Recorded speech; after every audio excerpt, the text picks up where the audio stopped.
Hello and welcome back to Surly Thames. Now, this one's episode about the series called Pandora. It's from Frank Miller Presents. Now, when Frank Miller Presents preview book came out, which ran $1, and if you get a chance, pick that up. Now, this is a series that's written by Frank Miller, and I think there's a few other writers involved in it too.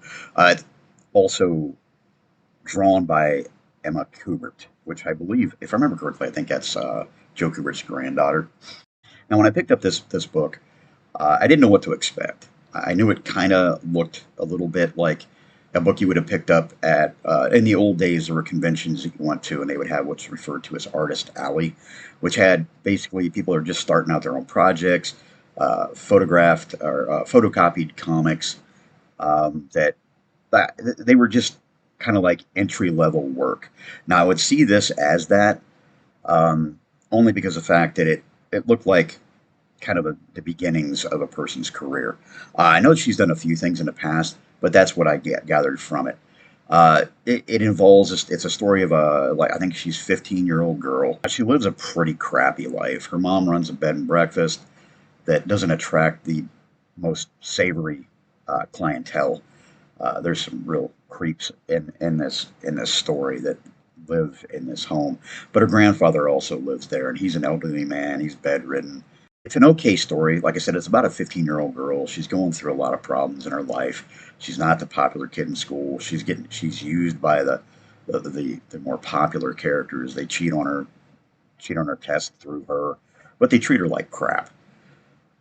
She stumbles across a character that's in the woods who just so happens to be a kind of a magical creature from another realm who's come through and he's taken on human form.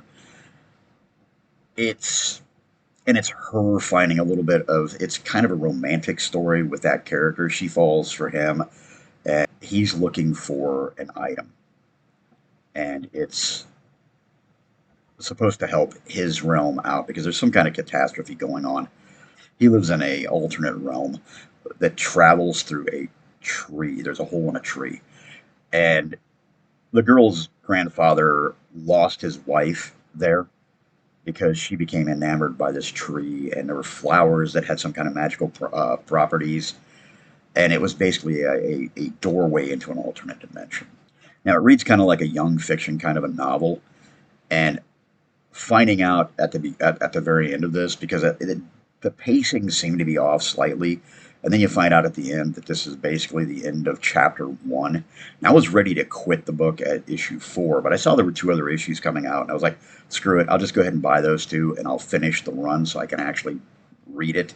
Now at that time, I had about $16 wrapped up into it, and by the time it was going to be over, it was going to be like 24 bucks wrapped into it. So I said, screw it, I'll just go ahead and read it. If I had known that the series was going to end as part one, I probably would have not bought it. It was mildly enjoyable. It wasn't terrible. So, I mean, but I was definitely not the demographic on this. But as I was trying to buy the Frank Miller Presents books because I was interested in them, because as I'm pulling away from more of the mainstream comics, I'm just looking for something to fill that gap. This is definitely not one of them. So I took it off my file list because I know there's more chapters coming, and I didn't want to waste my money. This would probably be something that I'll be getting rid of if I do a trade or somebody wants them. I'll probably just give them to them. But like I said, it wasn't a terrible book. I mean, if you're into that kind of genre, I would suggest it. It's like I said, it's not at all not an entirely terrible book. So, but I'm going to go ahead and finish this one. So thanks again for watching, and I'll talk to you later. Goodbye.